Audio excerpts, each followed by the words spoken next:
नमस्कार, जय श्री कृष्ण। हमारी आज की कथा का विषय है कि भगवान के भक्त का कभी तिरस्कार या अपराध नहीं करना चाहिए।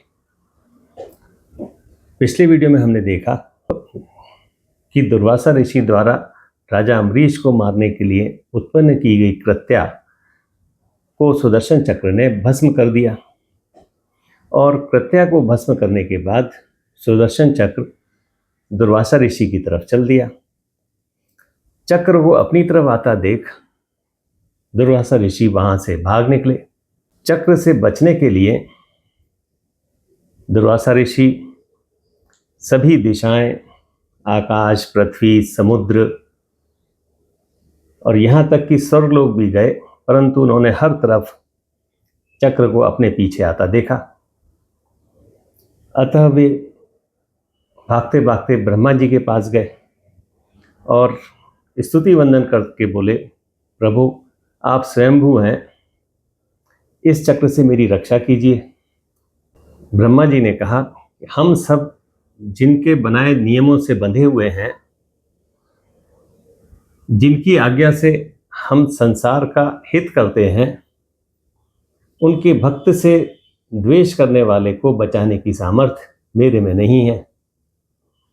अतः निराश होकर दुर्वासा जी शंकर जी के पास गए और महादेव जी से स्तुति की।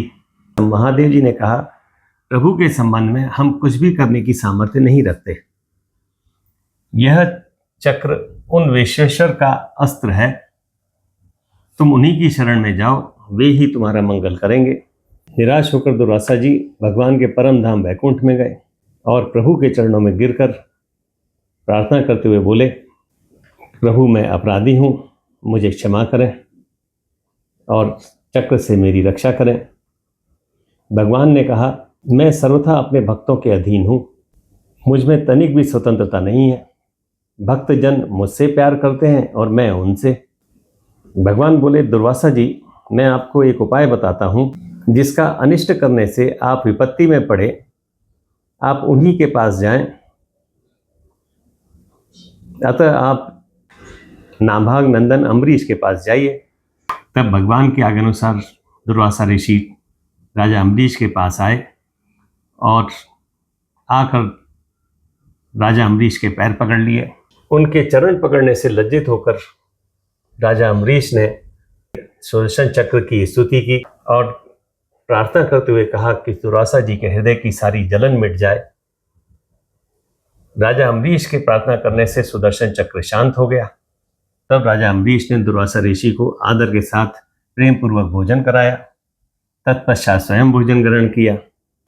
दुर्वासा ऋषि ने तृप्त होकर राजा अम्बरीश को बहुत से आशीर्वाद दिए और वे ब्रह्मलोक को चले गए।